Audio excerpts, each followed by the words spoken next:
네, 더불어민주당 이재명 대선 후보가 전국민 재난지원금을 추가로 지급해야 한다는 입장을 한층 구체화했습니다.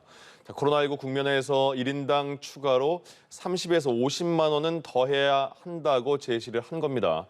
국회 취재기자 연결합니다. 장보경 기자. 네, 이재명 더불어민주당 대선 후보가 추진을 주장해온 전국민 재난지원금 추가 지원과 관련해 지원금 규모를 조금 더 세부적으로 밝혔습니다. 이 후보는 코로나19 국면에서 추가로 최하 30에서 50만 원은 지급해야 한다며 1인당 100만 원은 해야 한다고 생각하는데 현재 48만 원에서 50만 원 가까이 지급됐다고 설명했습니다. 향후 자신이 꾸릴 이재명 정부에 대해서도 언급했는데요. 이 후보는 문재인 정부의 성과에 바탕을 두되 더 나은 성과가 있는 민주정부로 가야 한다며 변화에 대한 기대 때문이라는 입장을 조심스럽게 나타냈습니다. 이 후보 오늘 아침엔 2030 생활체육 동호인 여성들과 네트볼 경기를 했는데요. 지지 취약층에도 부쩍 공을 들이는 모습입니다. 그러니까 야외 생활체육은 주로는 이제 장년 남성 위주로 설계돼 있어요. 과거에는 여성들의 생활체육 참여가 좀 높지를 않았는데 요즘은 더 많아졌다고 하네요. 네, 이재명 후보 선대위는 내일 인선이 발표되고 모레 출범식이 열립니다. 민주당 의원 169명 전원이 참여하고 3선급 의원 25명이 거의 모두 본부장급으로 참여하게 될 거대 선대위인데요. 송영길 대표가 상임선대위원장으로 지휘봉을 맡고 경선 경쟁 상대였던 인사들은 이미 상임 고문과 공동선대위원장 등으로 이름을 올렸습니다. 이재명 후보와 이낙연 전 대표, 경선 캠프 선대위원장이던 우원식, 서른 의원이 공동선대위원장으로 거론되고 조정식, 박광훈, 안규백 의원이 공동총괄선대본부장을 맡는 방안이 유력합니다. 비서실장과 수행실장 인선은 검토가 진행 중이고 상황실장은 이 후보 측 인사인 김영진 의원이 거론됩니다.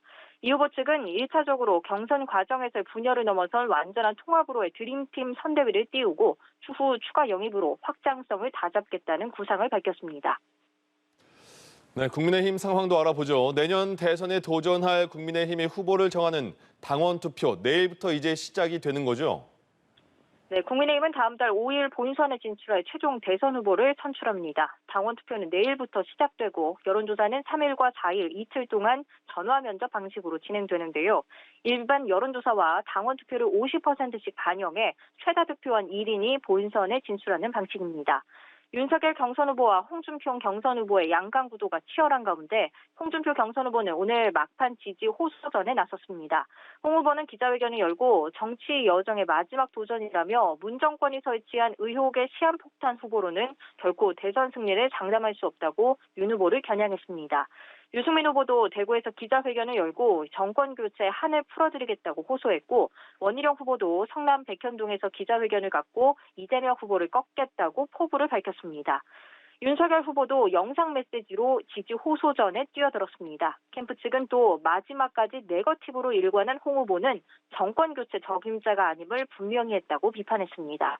이처럼 막판 지지 호소전이 가열되는 가운데 국민의힘 4명의 경선 후보들은 오늘 저녁 마지막 합동 토론회에서 치열하게 맞붙을 전망입니다. 네, 국민의당의 안철수 대표는 내일 대선 출마를 공식 선언을 하는군요.